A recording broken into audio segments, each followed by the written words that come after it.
Halo Sobat PPATK, jumpa lagi di Jumatan, Jumpa PPATK Pekanan.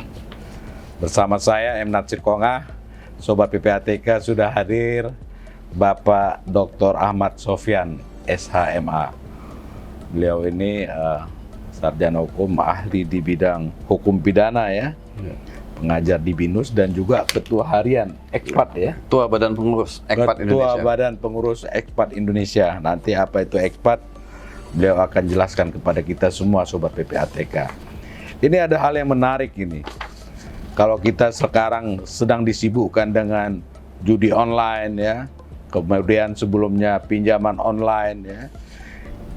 Nah, Sobat PPATK, prostitusi online ini juga luar biasa besarnya.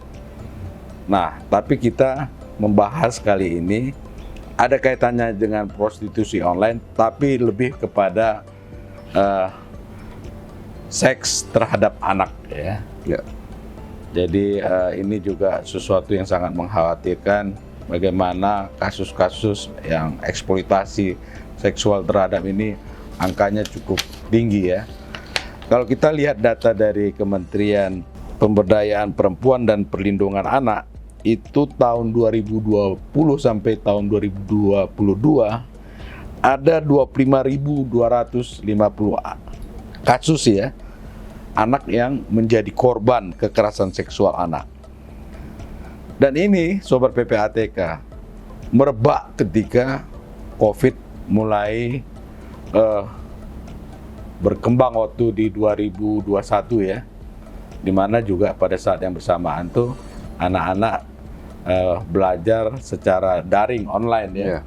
Lalu kemudian dari situlah prostitusi ataupun seksual eksploitasi seks terhadap anak itu begitu memuncak. Jadi terima kasih sekali lagi. Saya panggil Bang aja ya. Ya, siap Bang Ahmad Sofyan yang telah mau hadir di studio kita untuk menyapa teman-teman Sobat PPATK. Ini Ekpat sendiri gimana nih melihat eksploitasi anak yang terjadi baik di Indonesia ataupun punya perbandingan di negara lain atau bagaimana itu Bang Sofyan? Ya, terima kasih Bang Piu dan para pemirsa atau penonton ya. Sobat PPATK. Sobat PPATK ya. Ini pertama kali saya datang di acara podcastnya Bang Piu ini ya.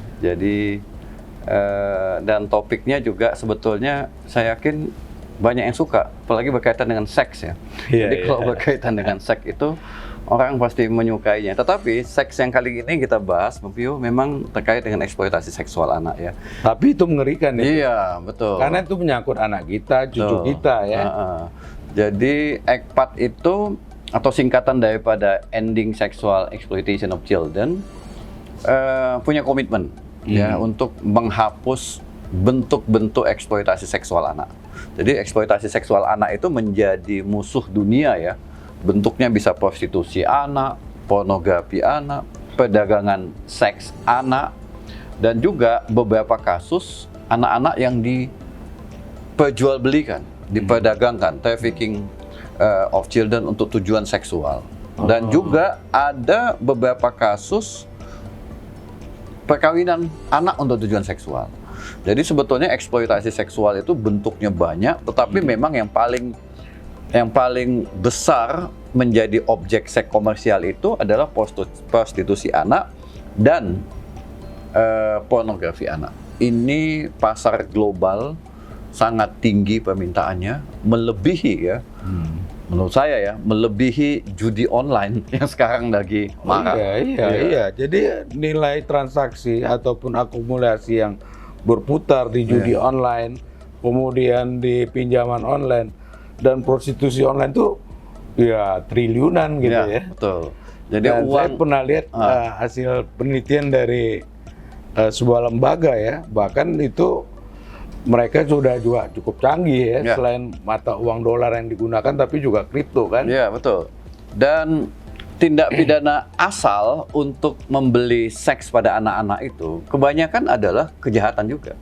Jadi misalnya dari kejahatan narkoba, uang dari kejahatan narkoba digunakan untuk belanja seks online pada anak. untuk membeli konten-konten pornografi, membeli prostitusi anak. Karena prostitusi anak itu sekarang ini juga tersedia di berbagai platform online. Tersedia. Jadi misalnya turis dari negara X pengen membeli prostitusi anak dari negara Indonesia. Mereka tinggal pilih aja di platformnya. Udah mereka pilih, udah mereka bayar. Begitu mereka traveling ke Indonesia, itu anak tinggal diantar ke hotel atau di mana sih turis tadi itu, si traveler tadi itu singgah. Misalnya ke Bali kah, ke Lombok kah, tempat-tempat lain. Oh jadi itu permintaan itu cukup besar. Oh, cukup besar. Dari mana itu?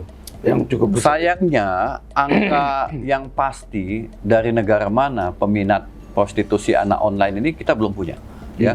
Tetapi saya Ekpat itu sering mendapat kasus-kasus, ya, pelaporan dari turis, dia melihat turis yang lain membeli seks pada anak di tempat dia. Dia lihat. Jadi turis-turis yang punya kesadaran terhadap bahwa prostitusi anak itu adalah kejahatan, itu ngelapor kadang ke Ekpat Internasional, kadang Ekpat Internasional memberi rujukan kepada Ekpat Indonesia, karena Ekpat itu ada di 104 negara.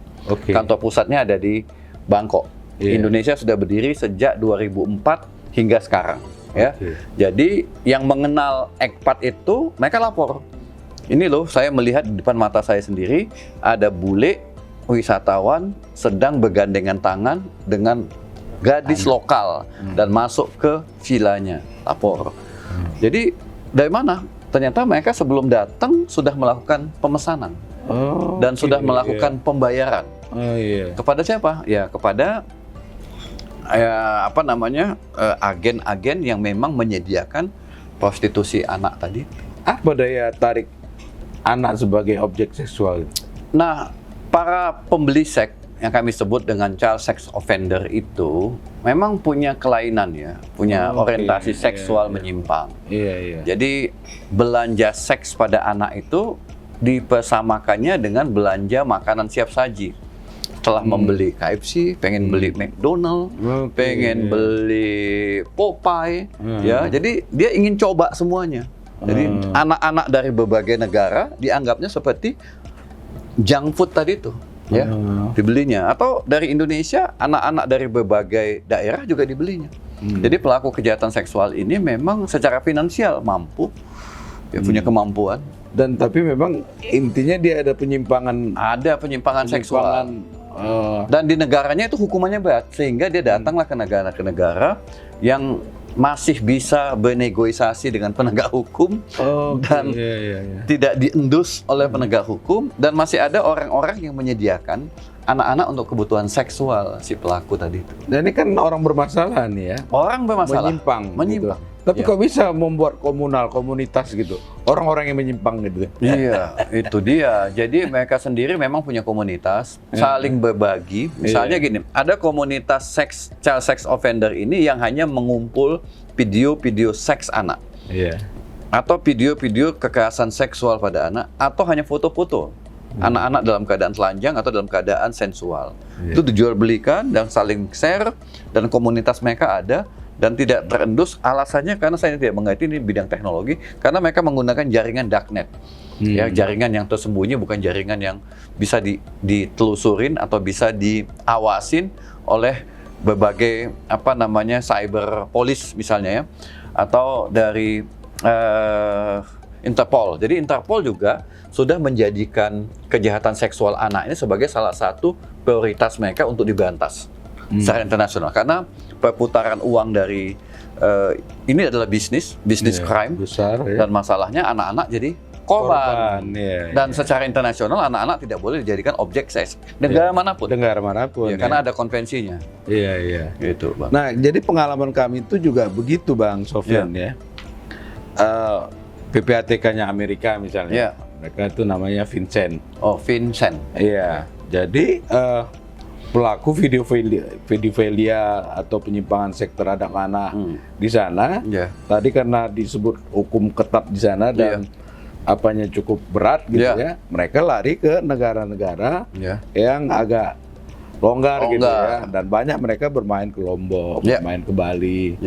Nah, sehingga FBI dan penegak hukum di sana itu agak sulit tuh mencari orang ini. Nah, mereka minta bantu, mereka kasih informasi, ya, identifikasi segala macam, Nah, kita bantu untuk Ya. membantu. Selain Amerika juga Eropa segala macam tuh. Jadi saya baru tergambar juga bahwa potensi pasar di Indonesia itu cukup besar. Cukup gitu besar. Baru-baru ini Ekpat dapat rujukan kasus ya dari salah satu cybercrime unit Mabes. Jadi di Indonesia ditemukan berbagai platform ya yang menjual foto-foto anak ya untuk online. Jadi foto, tetapi sebetulnya nanti itu prostitusi anak online. Jadi lalu ketika tapi tidak sembarang orang bisa masuk ke situ ya, ke situs-situ. Dia harus member dulu. Member dulu. Nah, bayar mereka akan dulu, identifikasi dulu. Ini membernya takutnya polisi atau bukan gitu kan. Iya. Nah, tetapi belakangan polisi berhasil masuk juga, nyamar sebagai member. Kemudian bayar. Rekeningnya pakai bank swasta terbesar di Indonesia. Bayar ke situ. Jadi 1,5 juta masuk ke pemilik pemilik akun yang mempromosikan anak-anak tadi. Lalu ke anaknya dapat 1 juta. Tuh. Oh, jadi semurah itu? Semurah itu, ya, semurah itu. Tapi tentu anak biasanya akan ada tip yang diberikan oleh si customer. Jadi sebetulnya anak tadi itu berharap tip lebih besar daripada biaya yang dia dapat. Dan anak itu tahu kalau dia dieksploitasi. Artinya dia tahu. Tahu. Dan inilah kejahatan si pelaku. Karena anaknya dianggap mau, ini bukan kejahatan. Ya, anaknya setuju, ini bukan kejahatan. Padahal dalam konteks hukum hukum internasional yang berkaitan dengan eksploitasi seksual, ada satu pasal menyatakan meskipun anak setuju jadi objek seks, maka tidak menghalangi penuntutan terhadap pembeli seks. Iya, karena kan dia masih di bawah umur, dia belum bisa ngambil keputusan untuk dirinya sendiri gitu. Iya. Apa mereka juga dijual oleh keluarga atau bagaimana tuh biasanya yang terjadi itu? Berbagai faktor memang beragam ya. Ada anak ini diajak oleh temannya.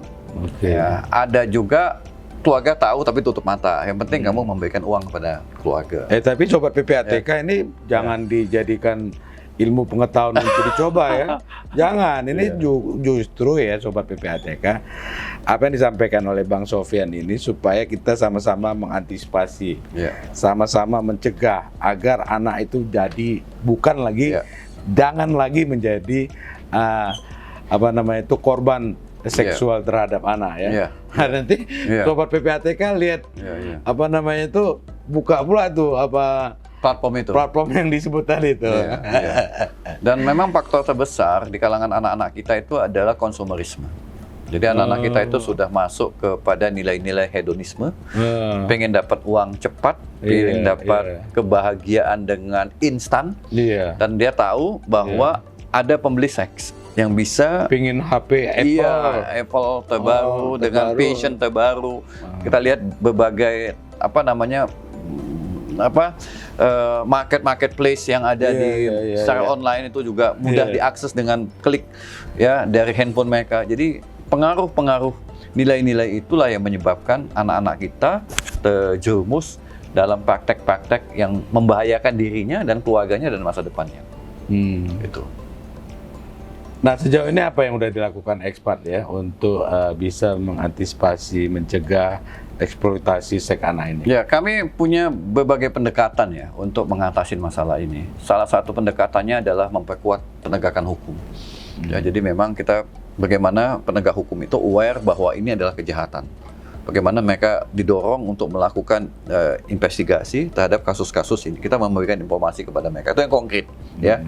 Kemudian tentu juga di kalangan anak-anak, tapi ini sulit kalangan anak-anak. Ekpat itu punya jangkauan yang terbatas. Mengidentifikasi anak-anak yang rentan untuk menjadikan dirinya sebagai objek seks itu nggak mudah. Ya, mengubah mindset mereka tentang nilai-nilai moral, ya nilai-nilai yang benar itu nggak mudah karena sudah terjerumus dalam nilai-nilai materialisme tadi itu. Ya, itu sangat mudah didapat dari berbagai platform media yang mereka tonton teman-temannya. Ini mengubah tuh nggak mudah. Ya, jadi karena itu dengan tanda kutip sebagian dari mereka masuk dengan sukarela, voluntary, padahal tidak. Nah, sehingga yang harus dihentikan adalah bagaimana pembeli seks anak ini berhenti, tobat, ya, untuk melakukan itu. Jadi kalau misalnya hukum supply and demand, jika permintaan terhadap anak berhenti, walaupun ada nilai-nilai hedonisme yang mempengaruhi dia karena pembelinya nggak ada, nggak laku dong terjual. Mereka tidak akan bisa mengakses itu kan. Nah, jadi bagaimana menghentikan demand? Salah satu menghentikan demand, hukum BEAT, berbagai jaringan yang bisa mengakses demand ini bertemu dengan anak-anak dipotong. Termasuk juga berbagai platform pembayaran online, ya, itu dihentikan semuanya. Jadi dengan demikian demand nggak bisa lagi menyasar anak-anak.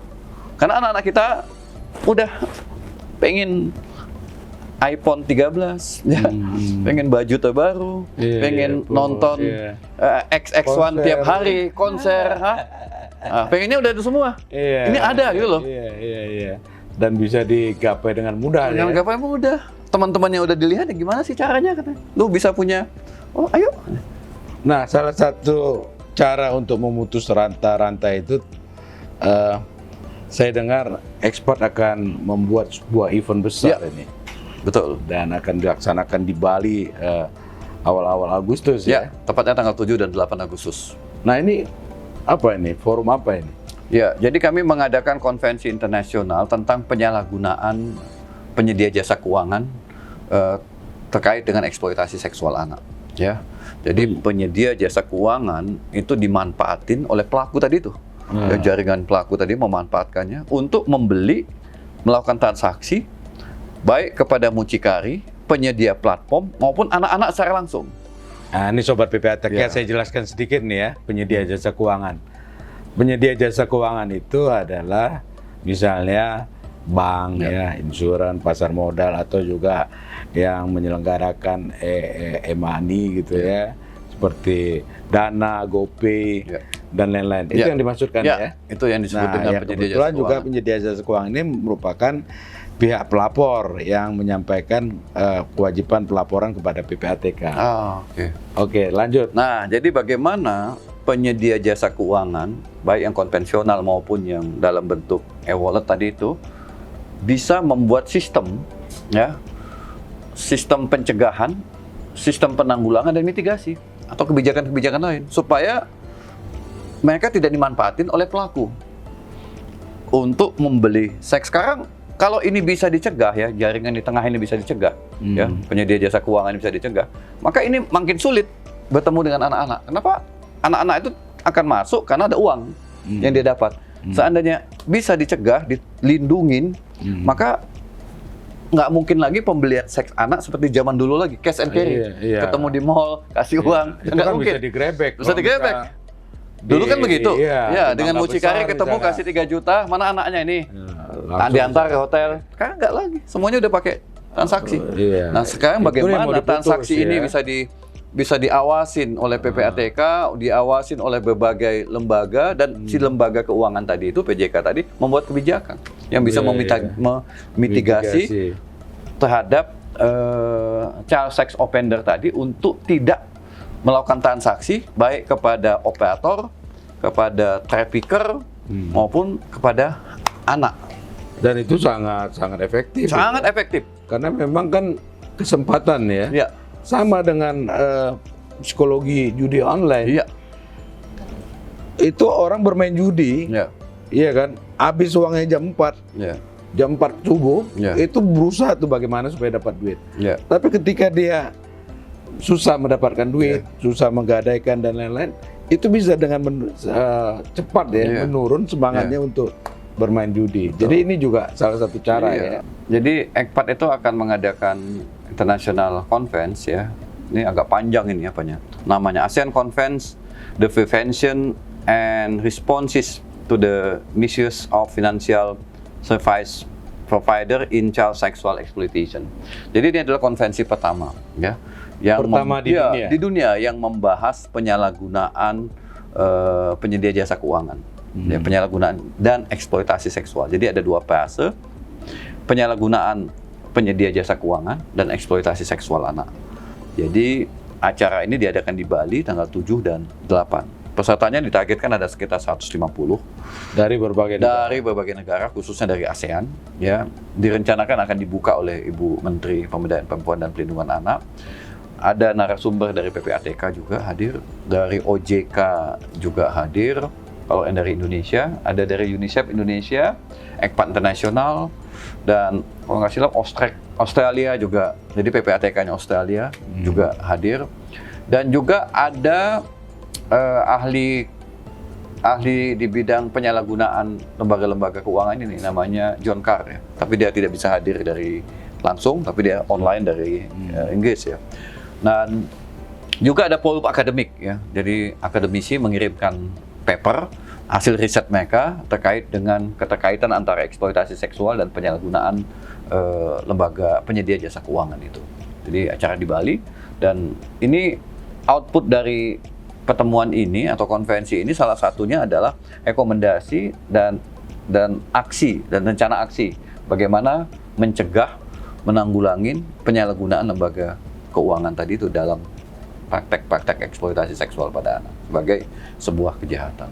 Itu rekomendasinya ya. Jadi akan semacam rekomendasi yang akan dijalankan oleh penyedia jasa keuangan. Diharapkan gitu ya. Begitu. Jadi smart action plan lah kita mau buat. Ya, karena kan sudah diundang OJK tuh sebagai regulator dari pengawas penyedia jasa keuangan kan.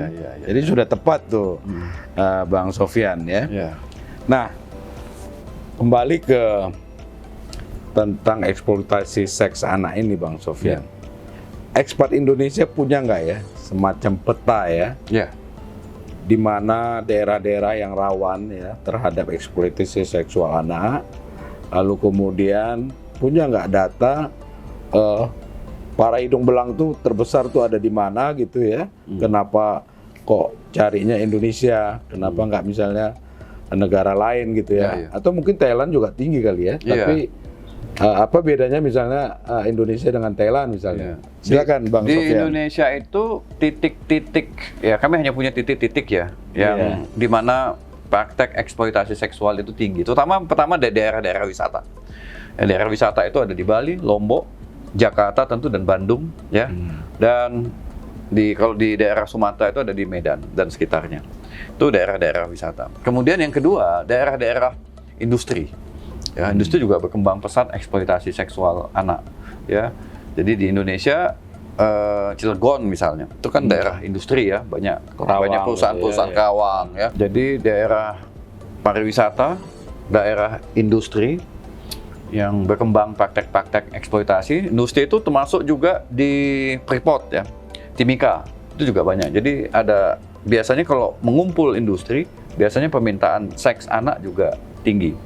Nah, yang sulit diidentifikasi oleh ECPAT adalah eksploitasi yang online tadi itu.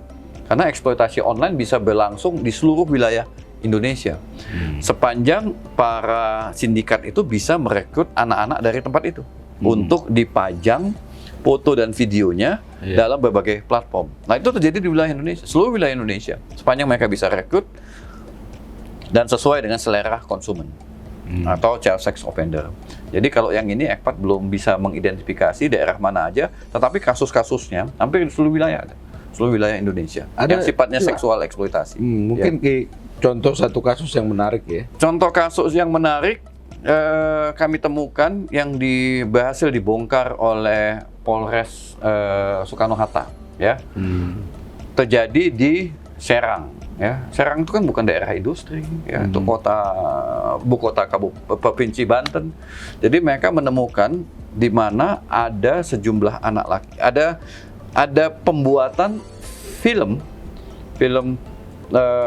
prostitusi anak laki-laki dengan anak laki-laki. Jadi ada adegan seksual antara anak laki-laki dengan anak laki-laki, pesanan dari pelaku seksual di luar negeri. Jadi mereka ngontak orang Indonesia untuk membuat film tersebut. Nah, setelah jadi film tersebut, bagaimana cara dia merekrut? Si pelaku merekrut anak laki-laki itu dari sejumlah tempat game online. Jadi game online itu banyak anak laki-laki kan main kan. Jadi dia menawarin uang, "Dek, kamu mau nggak? Kamu mau nggak? Kamu hanya buka baju, nanti dikasih uang 500.000, 1 juta." Nah, jadi artis-artisnya itu artis-artis mereka rekrut dari berbagai tempat game online yang disediakan di berbagai wilayah gitu ya. Nah, setelah dapat di satu tempat, lalu direkam lah adegan itu. Adegan seksual itu antara anak laki-laki dengan anak laki-laki. Dan selanjutnya Ini dijual, tapi jualnya itu mereka hanya transfer, tidak dikirim melalui jaringan misalnya Google, enggak ya, atau Google Drive atau iCloud, enggak. Itu flash disk dipostkan, takut terdeteksi, karena di Amerika Serikat sangat mempunyai sistem ya yang bisa mengenalin video-video seks pada anak, dan itu bisa ditangkap pelakunya. Karena itu mereka kirim. Setelah itu, jadi ada pembayaran di awal, ya DP, down payment.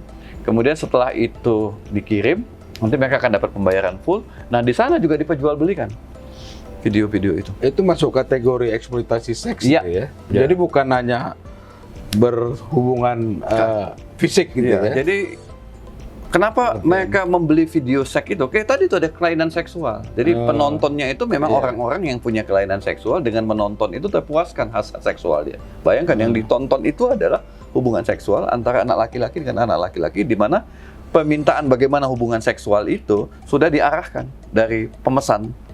Skenario-nya dia dibuat. Itu kejadian beberapa waktu yang lalu, setahun yang lalu di Bandung juga gitu. Yang dipakai adalah hotel. Pemerannya adalah perempuan dewasa dengan anak laki-laki. Yang parahnya lagi, anak laki-laki ini diantar oleh ibunya.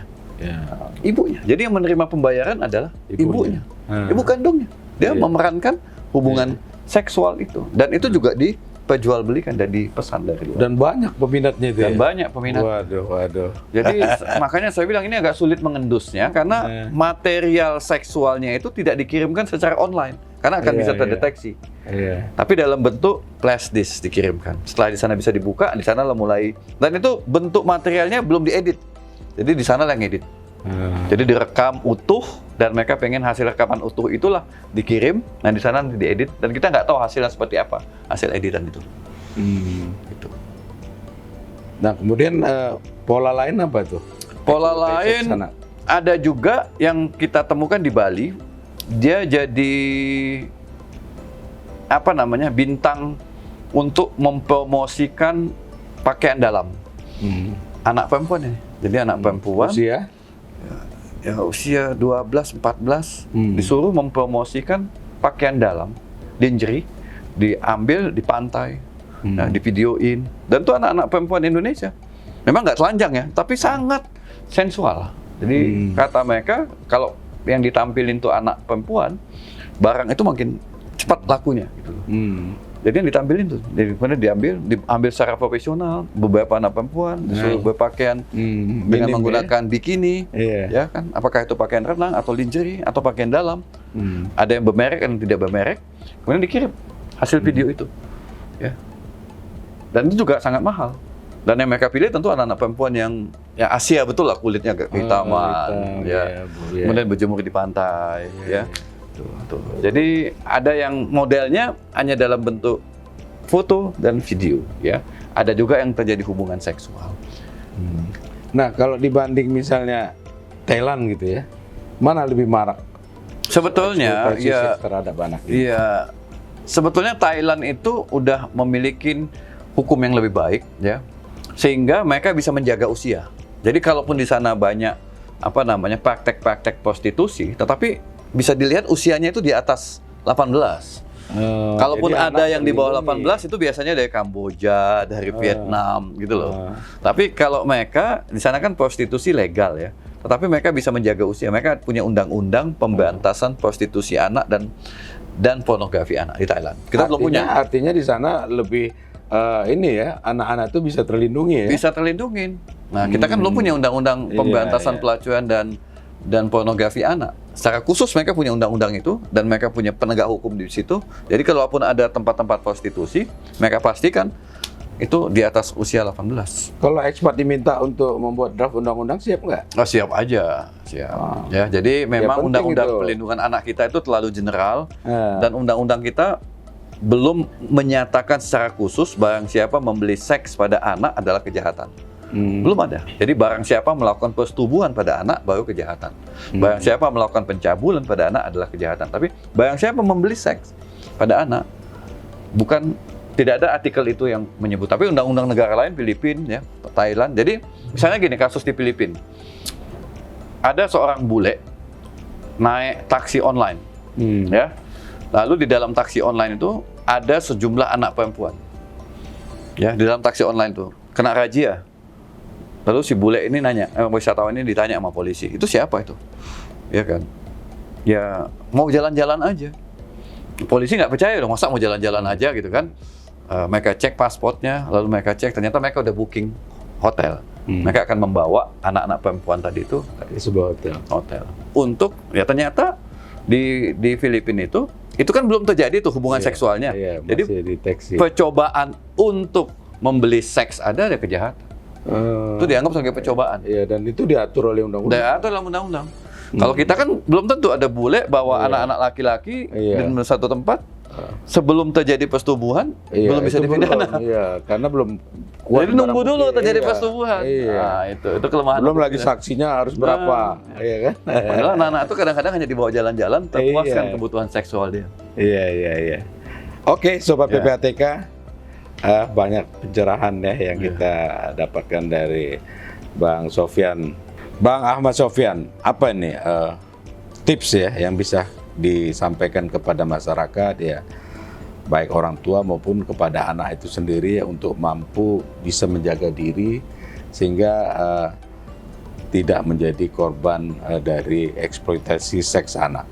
Ya, jadi yang bertanggung jawab sebetulnya ketika terjadi eksploitasi seksual anak itu adalah orang tua tentunya. Iya. Jadi orang tua kadang-kadang tidak peduli tentang anaknya. Jadi sebetulnya orang tua harus mengenali ya bahwa anaknya sudah masuk ke dalam praktek eksploitasi atau tidak. Itu mudah sebetulnya. Dilihat aja dari kepemilikan barang-barang ya. Kadang-kadang ada anak menyembunyikan dari orang tua. Tapi bisa diketahui. Jadi ada barang-barang tertentu yang dimiliki. Dia suka keluar tapi waktunya nggak tertentu. Dia suka jalan-jalan juga dengan sumber uang yang tidak jelas. Dia punya barang-barang bermerek.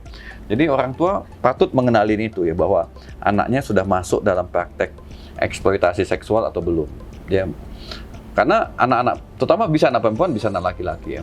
Nah yang kedua, untuk anaknya, saya sebutkan tadi di awal, memang bagaimana mengubah nilai-nilai hedonisme pada anak-anak itu nggak mudah ya. Itu nggak mudah, karena itu salah satu-satunya cara adalah bagaimana menghentikan permintaan seks pada anak-anak, sehingga yang bertanggung jawab di sini adalah bagaimana kita orang dewasa bisa menyampaikan pesan moral kepada siapapun ya, bahwa membeli seks pada anak itu adalah kejahatan. Itu yang harus disampaikan. Meskipun anak setuju atau tidak setuju, membeli seks pada anak adalah sebuah kejahatan. Terima kasih Bang Ahmad Sofyan ya. Banyak sekali penjelasan yang bermanfaat ya, dan itu sangat berguna ya. Dan saya sangat tertarik tadi ajakan untuk supaya orang tua memperhatikan ya perilaku anak ya, dan menjaga keluarga agar terhindar dari eksploitasi seks. Oke Sobat PPATK, jumpa lagi di Jumatan. Jumpa PPATK Pekanan. Kalau bersih, kenapa harus risih?